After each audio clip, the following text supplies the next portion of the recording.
Hello, my friend. Welcome to your calm time capsule sleep story. My name is Amir.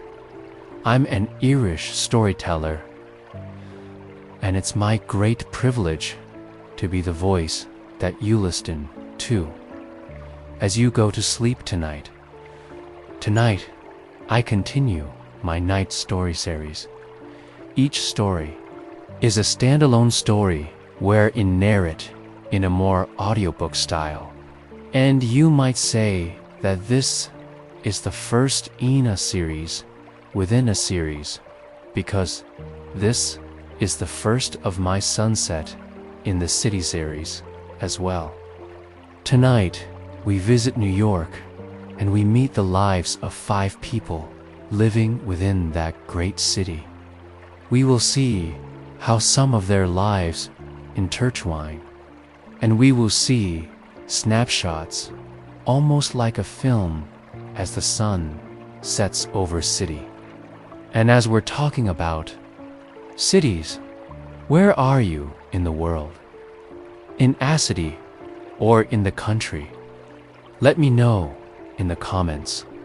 Okay, let's do the relaxation session now, which will take a few minutes before tonight's sleep story. I'm going to count down from 10 to 1. And as I do, allow yourself to let go more and more. 10. Relaxation. Feel the support of the bed beneath you or the floor or whatever surface you lie upon tonight. And beneath all of that, feel the support of the earth, our home. From the earth, we receive a constant support. And as you become aware of that feeling of being supported, see if you can let go a little more now, releasing tension, letting go a little more now. 9. Feel into your body. Where are you still holding? Where do you feel tension? Maybe you feel pain. Maybe it's in your feet, in your lower legs, in your thighs, in your belly, in your chest.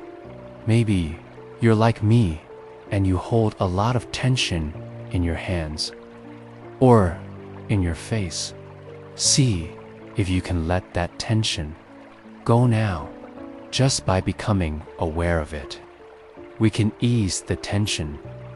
8. You are safe. Allow my voice to be an anchor of safety tonight, to be a friend. Know that my voice will only ever take you to safe places, and allow that fact. That feeling of trust enable you to let go a little more now. 7. The day is done. Whatever has been, has been. Whatever will be, whatever thoughts you might be having, know them for what they are. Just thoughts. Don't judge them positively or negatively.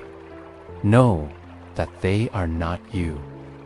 They are a symptom of being a human.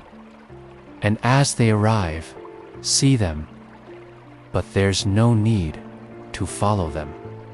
Watch them go floating away like leaves on a moonlit river, clouds passing through a starlit sky. 6. This is your moment. This is your time. You deserve rest. We all do. As you move deeper and deeper towards deep rest tonight, know this. You deserve this rest as much as anyone else. 5. Peace lives within you. It is always there. It is a constant friend, a constant presence. It's just waiting to be found, waiting to be felt. See where you can find your peace tonight. 4. Perhaps allow a little gratitude. Now, gratitude for the simple things, for this moment of peace, for the shelter you have tonight, for the breath in your body. 3. Begin to engage with your imagination. Now begin to see the great city of New York. It is a summer evening. The light is slowly leaving the city behind as our nearest star. The sun begins to say goodbye for the day too, checking in with your body one more time. Now, your body has worked hard for you today. It's time to give it restand one. Completely letting go now as I tell you tonight's sleep story. Sunset begins quietly sleep story-us. It always does in a city like this. No trumpet, no swell, just a soft shift in the light.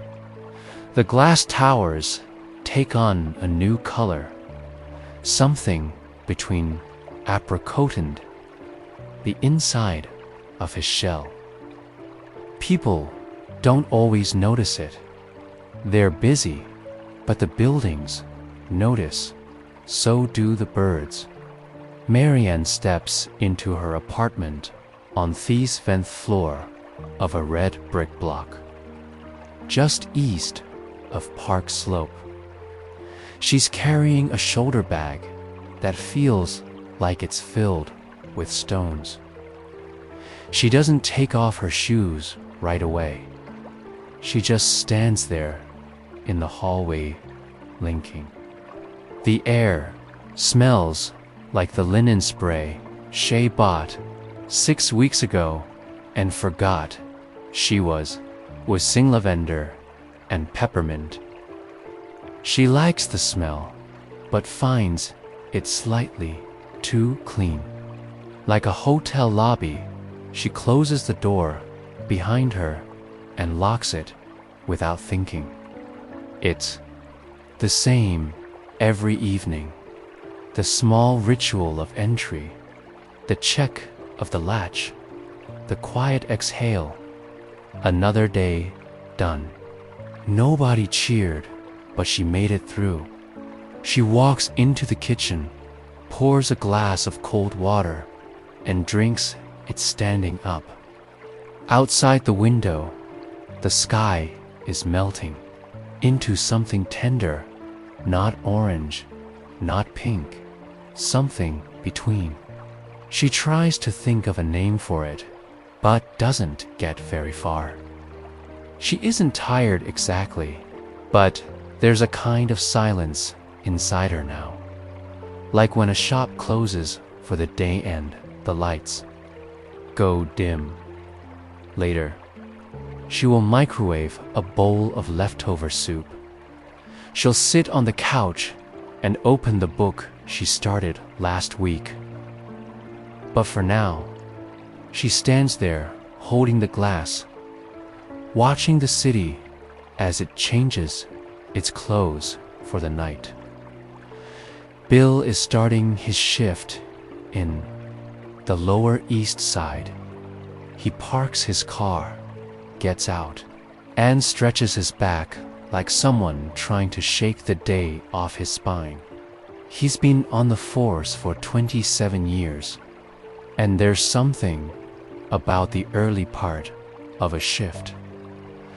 That brief window before anything really happens. That still feels like possibility. He stands on the sidewalk for a moment longer than necessary. The air is warm, not too warm, and the light is gold in the way that makes old buildings look noble. An older man walks past with a terrion, a short red lead, nods without slowing. Bill nods back. His partner is late, as usual, but Bill doesn't mind. And for a second, just 1 second, Bill feels something familiar stir in his chest. It's hard to name. It might be hope, or it might be something even simpler, like the thought that not everything has to be fixed at once. Some things can just be noticed. That's enough.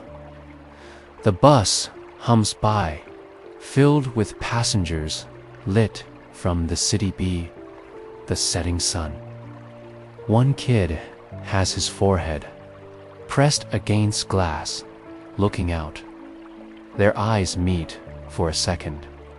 The kid doesn't smile, but he doesn't look away either. Bill smiles. Instead, Chia turns the little brass sign on the door to close. It sticks halfway. As it always does him, she nudges it into place with her knuckle. Outside, the light is slipping down the block like honey. Thick, golden, slower than it has any right to be in a city like this. The shop smells of paper and warm wood. The fan ticks as it turns. Somewhere behind the counter, an old radio plays jazz at a volume so low it could almost be imagined. She moves through the aisles, straightening books that don't realign, straightening. It's part of her rhythm, a gentle way of saying goodnight. 2 things. There is a copy of A Tree Grows in Brooklyn, lying open on the armchair by the back wall. Someone must have left it there, forgotten in the soft quiet of the afternoon. She picks it up, flips through a few pages, and smiles. The girl in the story never gives up. Not really. She just keeps going, finds beauty in tin cans and sidewalks, second chances outside. A man walks by, pushing a stroller. A woman follows with 2 iced coffees and a look of mild amusement. Gia watches them for a moment, then dims the light inside the shop until only the amber glow above the counter remains. She doesn't leave right away. She sits on the stool behind the register and lets herself be still. It's a good kind of quiet, like the space between notes in a song, on the 2nd floor of a narrow townhouse just off East 74th Street. The Langfords are having dinner. Not a grand affair, just leftover risotto. A salad someone remembered to dress into a basket of rolls that nobody made, but everyone's eating anyway.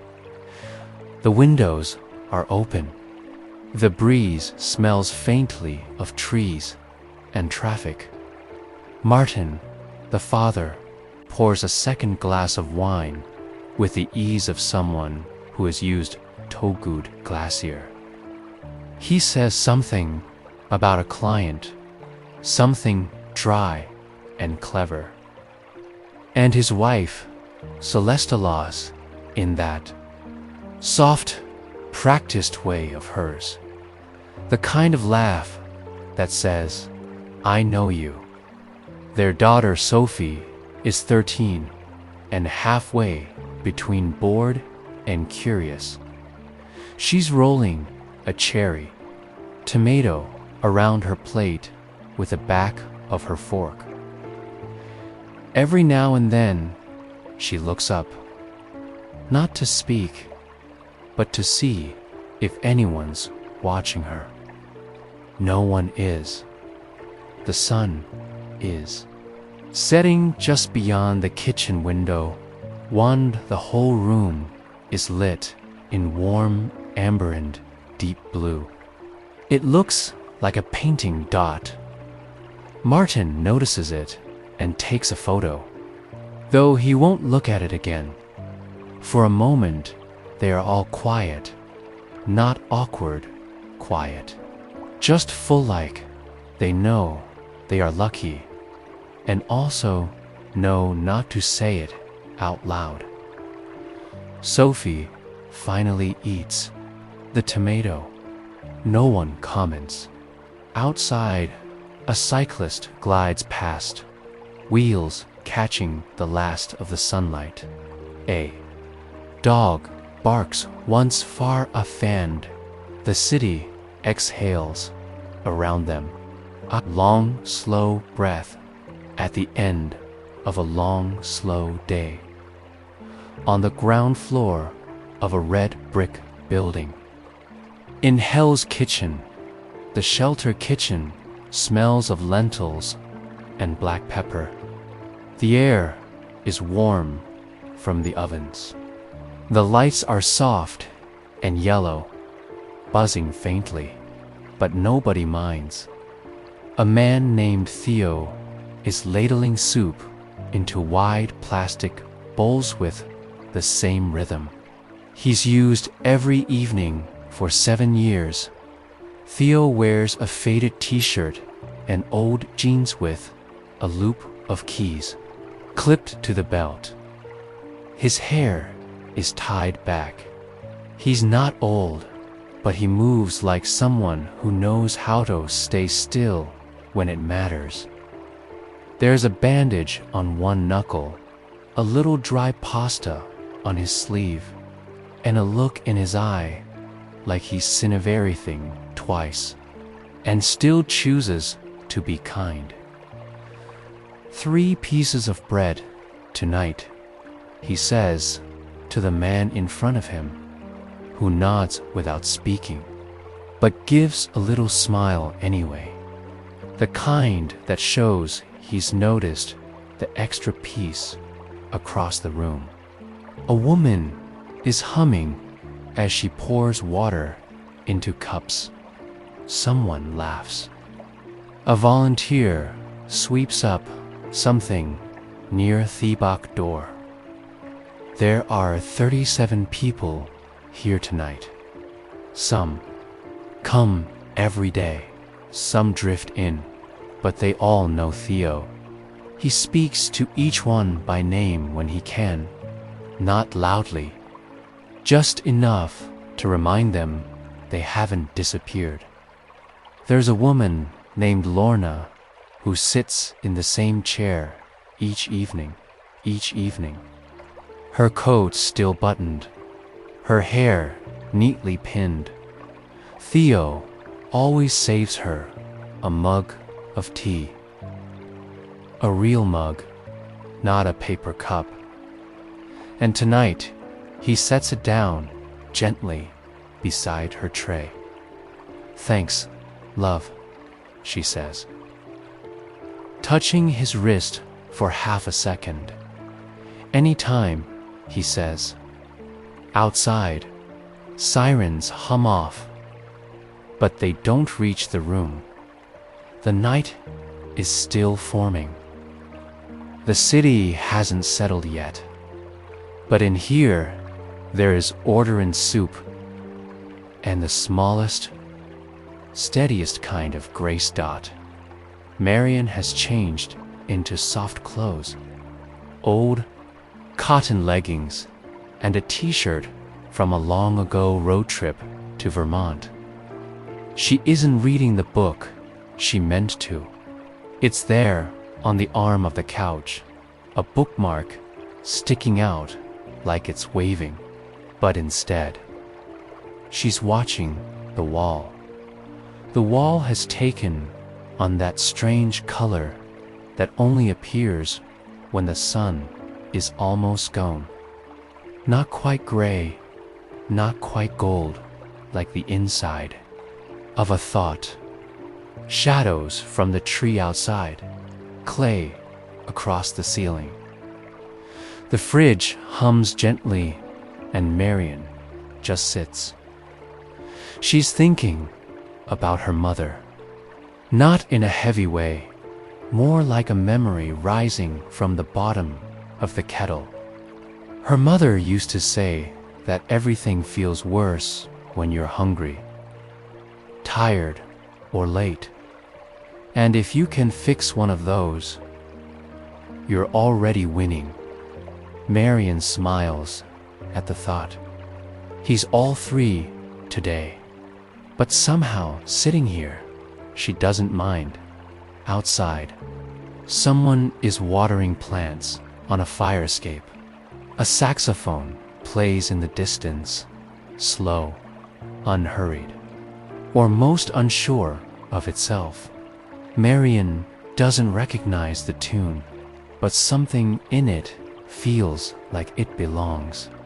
To this hour, she leans back on the couch, pulls the blanket over her legs, and thinks, not for the first time, that she might be okay. Maybe not today. Maybe not all at once, but eventually she reaches for the book. She starts to read. But she's not really reading. Her eyes are on the page, but her mind has drifted. That thing her mother used to say about hunger, tiredness, and lateness is still echoing. It always came out when Marian was 18. Usually when she was in a mood and didn't know why. But tonight, the words slant differently. They feel less like a correction and more like a kind of soft diagnosis. And something about that makes her curious, not sad. Just curious. She gets up, not quickly, not like she's on a mission. More like someone turning a page in their own life. She walks into the kitchen again and opens the fridge. There's nothing appealing. A few containers, a lemon, a half carton of oat milk. She closes it, stands there, and then, without thinking too hard about it, she picks up her keys. The air outside is cooler now, gentle against her arms.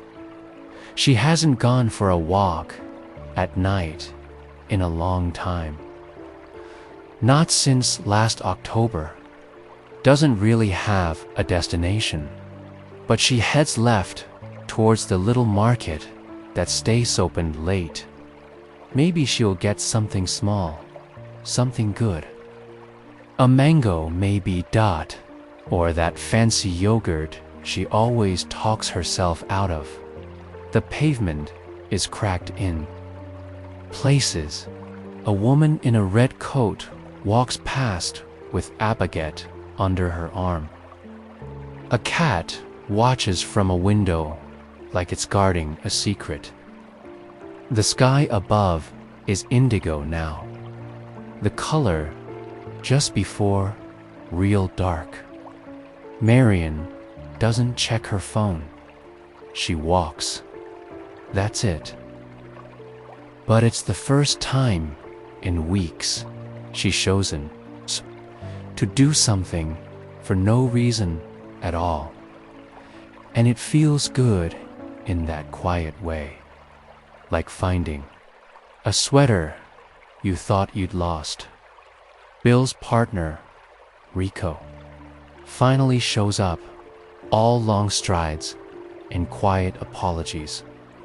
He carries a cup of coffee in one hand and a wrapped sandwich in the other.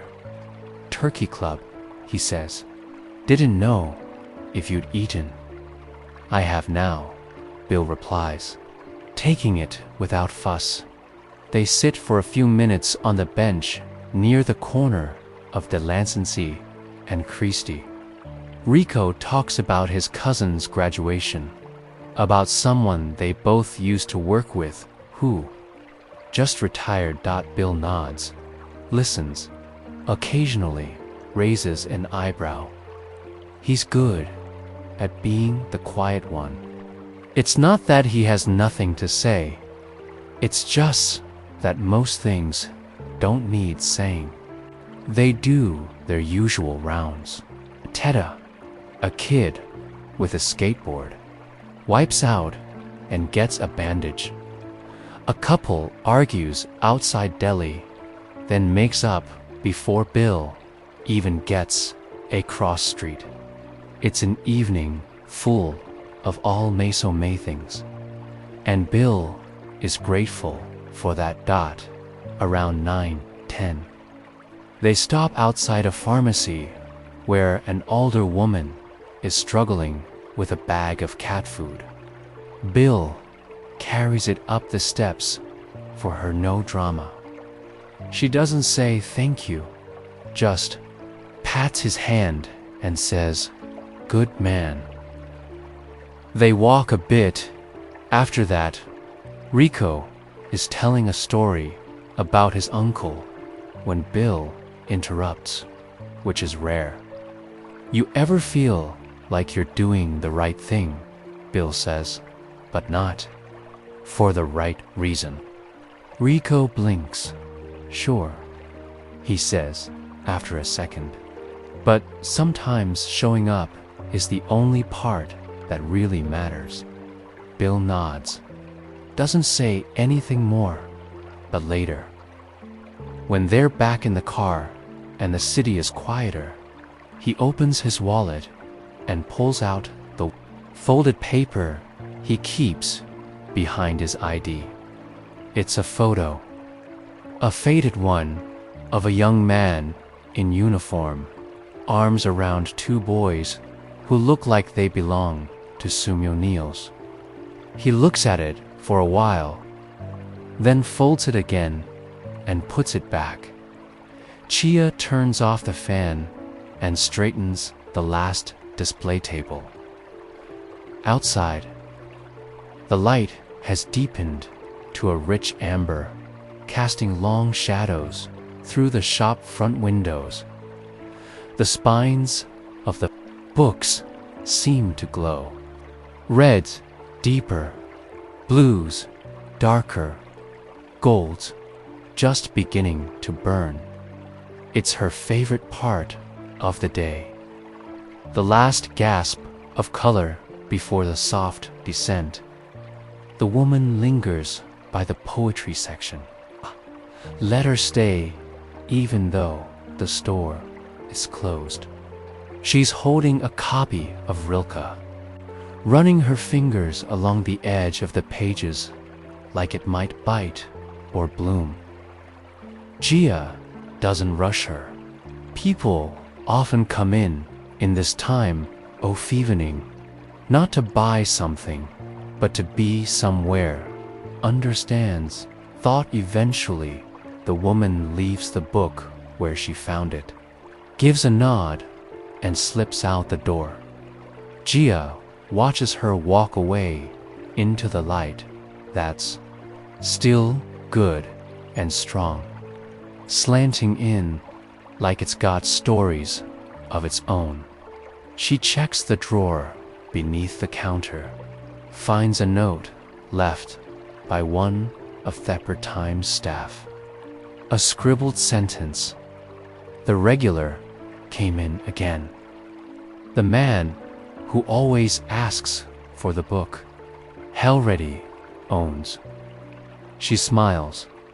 That'll be Mr. Hawthorne, a retired history teacher who pretends to forget titles. So he has a reason to chat. He'll be back tomorrow. Probably ask for the histories by Herodotus for the 5th time. She hopes he does, as she pulls down the shade over the front window. The sun is still visible between the buildings, now a deeper gold, tinged with something almost orange, the kind of color that makes people nostalgic, things that never quite happened. She steps outside, locks the door, and stands there a moment. Just her, the city, and the last warm light of the day catching on the edges of everything. In the Langford at home, the kitchen is quieter now. The plates have been cleared. The solid bowl empty except for a lone Croton that no one claims, is still coming through us facing windows. Lower, now warmer, settling into that deep honey gold that makes polished things glow and tired things look beautiful. Martin checks his email on his phone, eyes scanning the screen with practice-sadic mint. Celeste rinses the dishes without complaint. Sophie is still at the table, pretending to draw in the condensation on her water glass, but really just listening. There's been a silence hanging over the room for the past 20 minutes. Not a tense one, not exactly, just a silence with weight to it.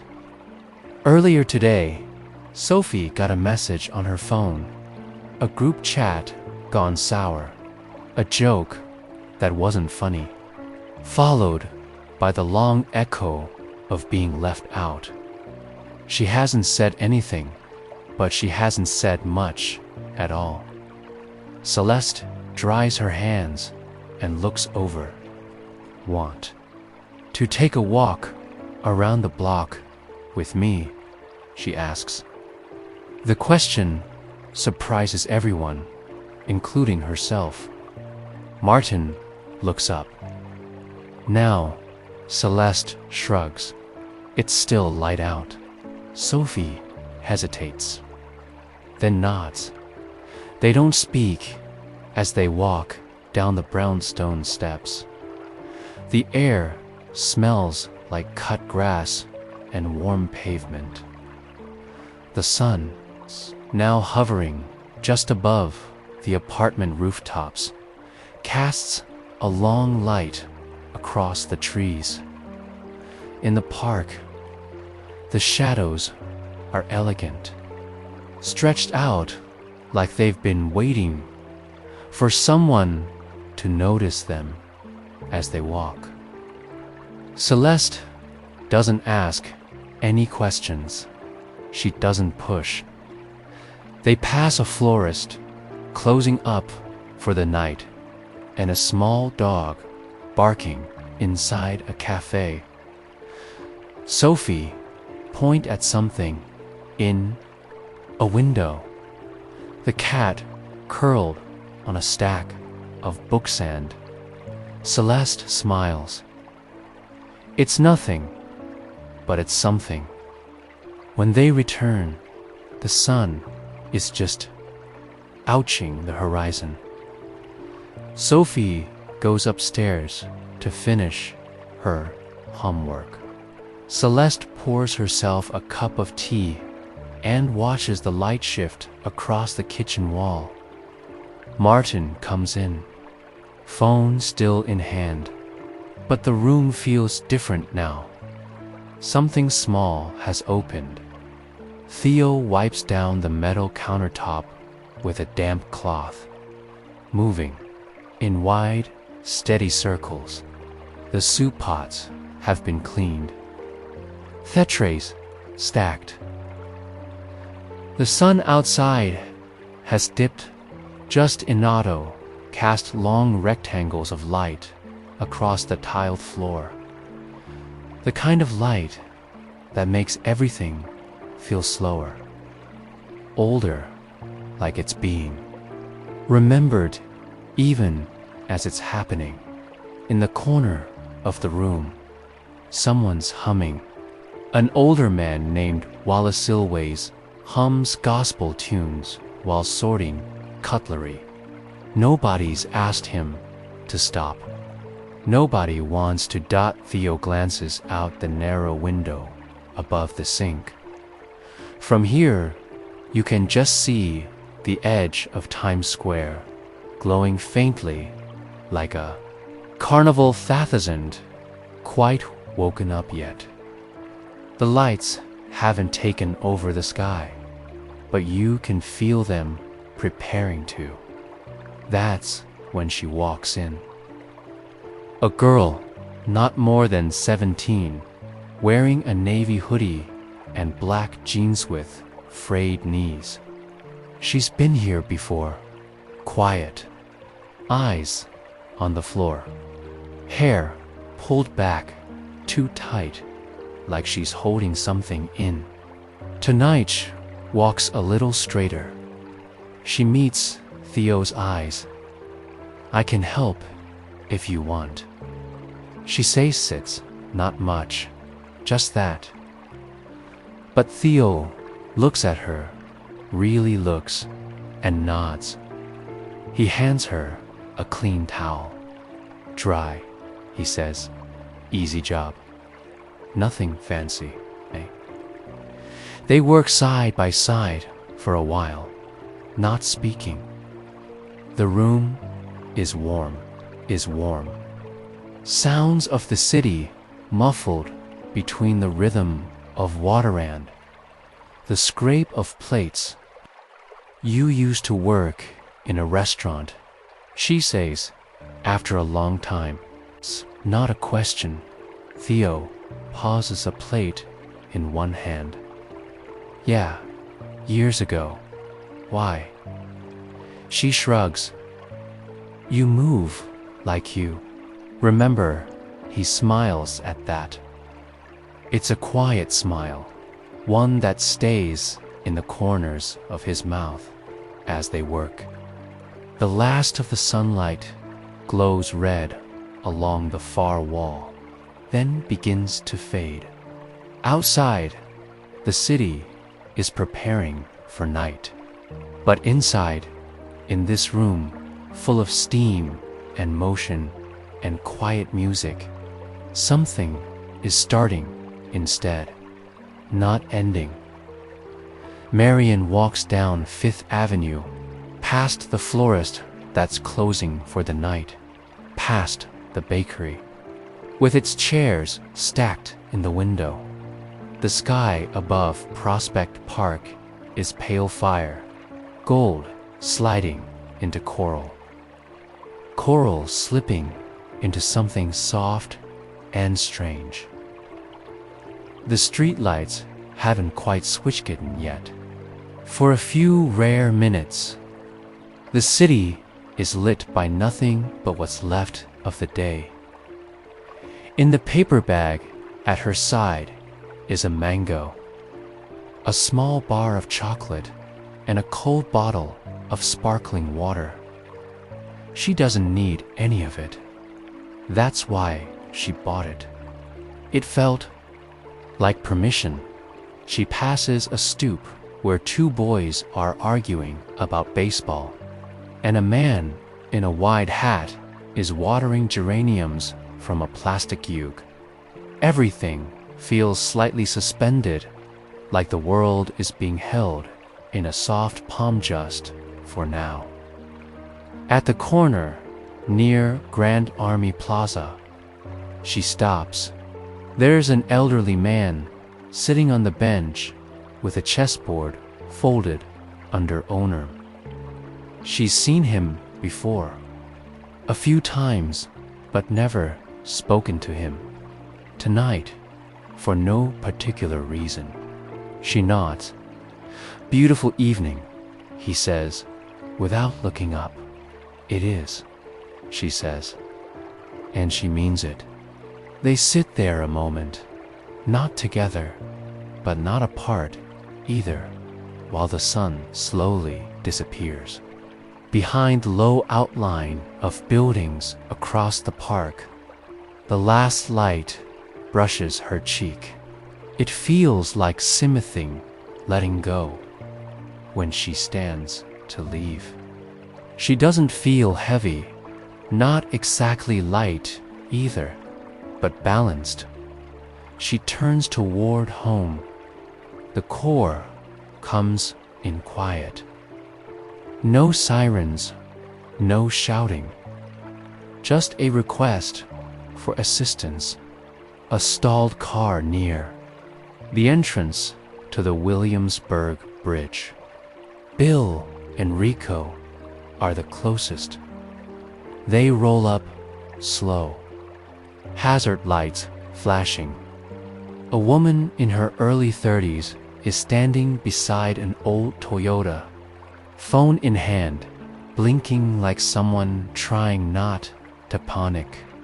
There's a kid in the back seat, maybe 7, watching the city through the window like it's a story unfolding just for him.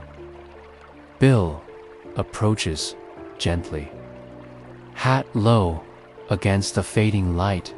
Evening, he says. Need a hand? She explains it all in a rush. Car just died. Her husband's on the way. She's sorry for causing trouble. She doesn't know what happened. Bill listens. He doesn't interrupt. When she finishes, he nods and checks the vehicle. It's nothing major. A loose battery cable. He tightens it. The car hums back. Toll life. No ceremony. The woman exhales like she's been holding her breath for a week. Thank you. She says, you didn't have to stop. We did. Bill says, that's the job. She nods, eyes a little glassy. I mean, thank you. As they drive away, the sun drops just below the skyline. The last sliver of orange clings for a breath. Then it's gone. A softness settles in its place. Twilight gray, quiet blue, a city changing clothes. Rico says something about dinner, but Bill isn't listening. Instead, he's thinking about the boy in the back seat. The way he'd looked at him, not with fear, not with awe, just with attention. The kind of look you don't forget. Bill rests his hand on the wheel. Something in him settles. The streets feel wide tonight, even though they're not. Gia walks past Washington Square Park, where the fountain sprays gently into the warm air, and a couple dances slowly to the sound of a saxophone echo in Gunder. The arch. She doesn't stop, but she lets it pass through her. The music, the slowness, the light. The sun has just gone down, leaving behind that pink-blue hesathat makes everything look like memory. She passes a bookstore she used to visit in college. Closed. Now, its window full of old travel books and faded postcards in the glass. She catches her own reflection. For a moment, she doesn't recognize herself. Not in a frightening way. Just in that way, a person metamorphoses who they've become and realizes time has passed. She stands there a little too long. Thina, voice behind her. Miss Gia. She turns. A boy, 17, maybe 18, wearing an oversized jacket and nervous eyes. She doesn't. Place him right away. You don't remember me, he says quickly. You used to read to us at the shelter a few years ago. My mom brought me, and now she does. He was smaller then. Always asked for the books about oceans, wanted to know the names of every sea creature, even the ugly ones. I remember, she says. I just wanted to say thank you. I'm working now. Not there anymore, but I never forgot that. He shrugs. That was a good time, weirdly. Anyway, that's all. He walks off before she can say anything else. Gia stands there for a long moment, then turns toward home. As she walks, the first stars appear above the buildings, faint and flickering. She isn't quite smiling, but she isn't not smiling either. The Langford's home is quiet again. The kind of quiet that comes not from absence, but from everyone being in separate rooms behind soft doors, living their own small endings to the day outside. Central Park has grown darker. The last of the light has slipped behind the towers of the Upper West Side. The windows along Fifth Avenue reflect only lamplight. Now inside, something shifts. Not loud, not dramatic, but real. Celeste stands in the hallway, holding a laundry basket she forgot she was carrying. The upstairs is dim, save for the warm glow spilling under Sophie's bedroom door from somewhere deeper in the house. The dishwasher hums. The Met, just blocks away, is still lit behind its columns. But the city outside has quieted into its evening. She sets the basket down and walks into the spare room, the one that used to be Martin's office before he moved his desk downstairs. There's a shelf in here, mostly dust now with some old books, a few candles, and a stack of printouts she hasn't touched it in months. Celeste pulls open the bottom drawer. Inside, a folded t-shirt, a plain canvas bag, and a name tag that reads only Celeste. No last name, just that.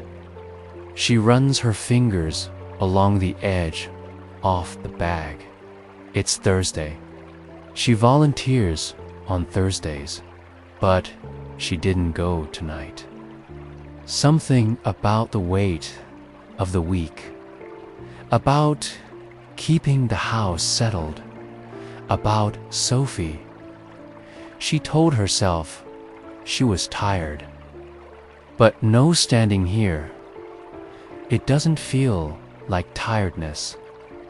It feels like something else, something like hesitation. She picks up the bag and slings it over her shoulder. Downstairs, Martin is reading on the couch, his glasses slipping halfway down his nose. He looks up, going out. Just a bit of air, she says. Won't be long. Just a bit of air, she says. Won't be long. He nods. Doesn't ask more. Outside. The air is cooler. The lights of the Upper East Side glitter like quiet promises in the trees. She walks down 74th toward Lexington. Not fast, but not slowly either. somewhere in Hell's Kitchen. A man is cleaning soup pots, and Celeste is on her way. The shelter has settled into its evening rhythm. Most of the guests are in the common room or resting in the dorms. The kitchen smells faintly of dish-soaked, warm rice. Theo stands by the back door with a cup of tea, looking out toward 9th Avenue, where the traffic rolls on like slow-moving waves. The girl from earlier, her name is Maya, he learned, has finished drying. This hasn't is now folding napkins with a kind of careful concentration, finds oddly moving. She hasn't said much since their first text change, but there is a steadiness in her. Now, like someone who's starting to believe the ground won't disappear beneath her feet. Theo sips his tea, the steam, his glasses, and he doesn't bother wiping them. Outside the door, the Empire State Building glows in the distance. A sharp pale blue this evening, like frost under stars. Theo's always loved that view, even when he was younger, when the city seemed louder, faster, more interested in proving something. He hears footsteps behind him. It's Louis, another long-time volunteer. A man with a crooked back and a voice like a cello. He nods at the tea. You going to stand there all night, or you coming to the meeting? Theosmils, just a minute. Louis leaves. Maya is still folding napkins. She doesn't look up, but she speaks. You're different from the others here. How so? She shrugs. You don't look like you're waiting for something better. Theo considers that maybe this is the something better, he says. She doesn't reply, but her folding slows, and she glances at them just once. From somewhere out front, a bus, side toa, stop, and the automatic doors hiss open. Inside the shelter, all is calm, still, the kind of stillness that feels earned. Marion peels the sticker off the mango. He slices it carefully, as if it matters. The fruit is perfectly ripe, soft, golden, fragrant. She eats a piece standing at the counter. It tastes better than she expected. Outside, the trees along the street cast slow-moving shadows against the building. A cab turns the corner with a low sweep off headlights.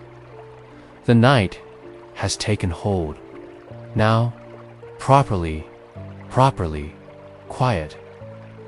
But the city hasn't gone to sleep. It rarely does. Still, there's something different about this kind. It's not heavy. Calm, Jod.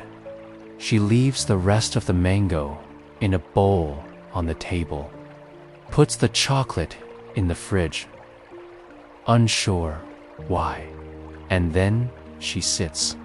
She opens the book she's been pretending to read for a week and actually begins.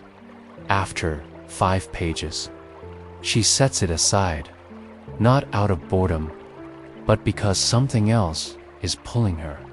She takes out a pen and a pad of paper from the drawer. It's not traumatic, just a letter, a short one, a few lines. She doesn't even write a name at the top, but it's the thing she's been avoiding. The thing that's been quietly waiting for her on the other side of grief or fear, whatever it was that made everything feel paused. She finishes, folds it, leaves it on the table.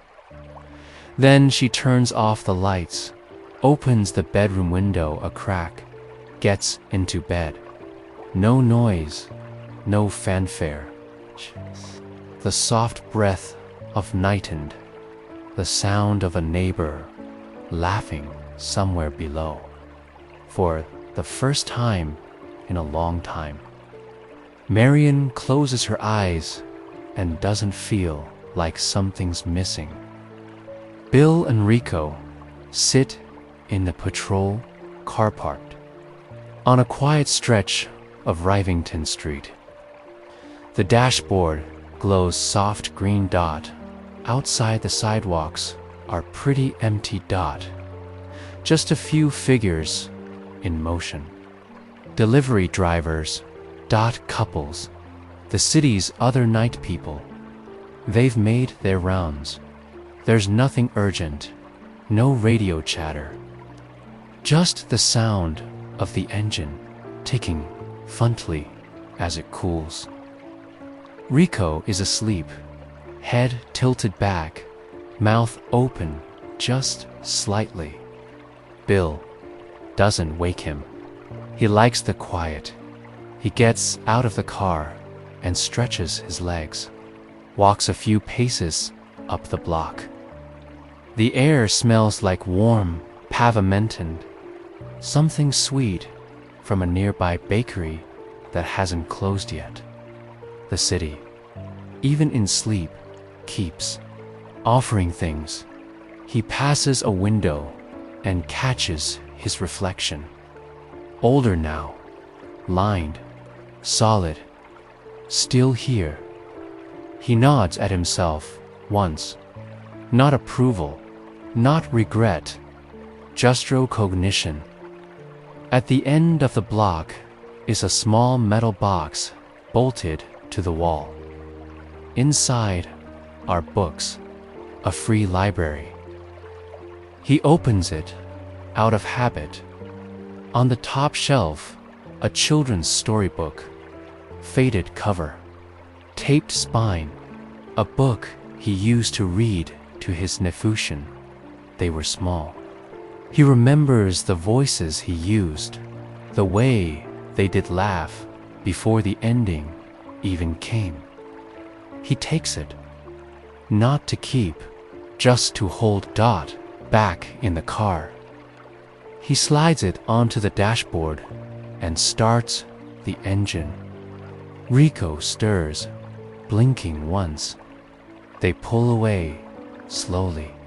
The book balanced between them like something alive as they drive. The Empire State Building flickers in the rear view. White now, standing tall and quiet against the sky. Chia turns onto her block just after 10. It's quiet here, but not empty. A man sits on his stoop, listening to the radio. A cat winds its way across the sidewalk like it owns the lease. Up above him, a fifth-floor window, someone is playing the piano. Just a few notes. Slow and tentative, like they're testing the water. She pauses outside her building and looks up. The sky is clear enough for stars tonight, though the city does its best to drown them. The encounter earlier. The boy from the shelter keeps floating to the front of her mind. Not in a loud way. Just like a soft belfit keeps ringing long after it's been struck. She used to go to the shelter every Tuesday just for an hour, story time. The box of books, the thermos of tea. It started after her father died, when her days felt like sand slipping through a cracked jar. Something about the shelter had made her feel connected, not needed exactly, but placed. Then life had crowded in again. New responsibilities, deadlines, the quiet creep of fatigue that convinces you to rest. Just one more week, one more month. Ja climbs the stairs slowly. She unlocks her door. She sets her bag down. She pulls a notebook from the shelf, the same one she used to use for story lists at the shelter. She flips to a clean page, writes the date, 11th of June, 2025, and underneath it, return next week. Start again. She sets the notebook on the table beside her keys. In the kitchen, the kettle begins to boil. Outside, the piano has stopped, but the city hums on, not urgently, but faithfully. The kind of sound that tells you you're not alone. The streets grow quieter as Celeste walks west. She passes shuttered diners, a cab gliding through a yellow light, a man smoking beneath the flicker of a neon pharmacy. Sin, she carries only her back and the steady rhythm of her footsteps when she reaches the shelter. She hesitates for just a second before stepping inside. Theo is at the front table finishing paperwork with his usual slow care. The lights are dimmed now. Everything wrapped in that soft glow that seems to protect the end of the day. He looks up, nods. "Hey," he says, "didn't think you were coming tonight." "I almost didn't," she replies. "But then I did." He smiles. That's how most things happen. Celeste sets her bag down. She pulls her sleeves up. Without asking, she walks into the kitchen and begins tacking clean trays. Ach. She's done this before enough. Times to know what's next, what doesn't need saying. Theo doesn't speak. He doesn't need to. But he watches her with a kind of quiet regard, like he might watch a candle that's just been lit. A few minutes later, Maya walks through, heading for the door. She pauses when she sees Celeste. "You work here, too." Celeste nods. "Some nights." Maya nods back. "Cool." And then she's gone. Celeste looks over at Theo. "New volunteer, maybe." He says something like that. The air in the room feels full. Not heavy, not busy, just full of something good, something earned. Outside the city glows Onth Empire State Building, stands against the sky like a beacon, and inside the shelter, in this small room that smells of soap and tea and quiet courage, the night carries them gently forward. Above the rooftops, the city exhales.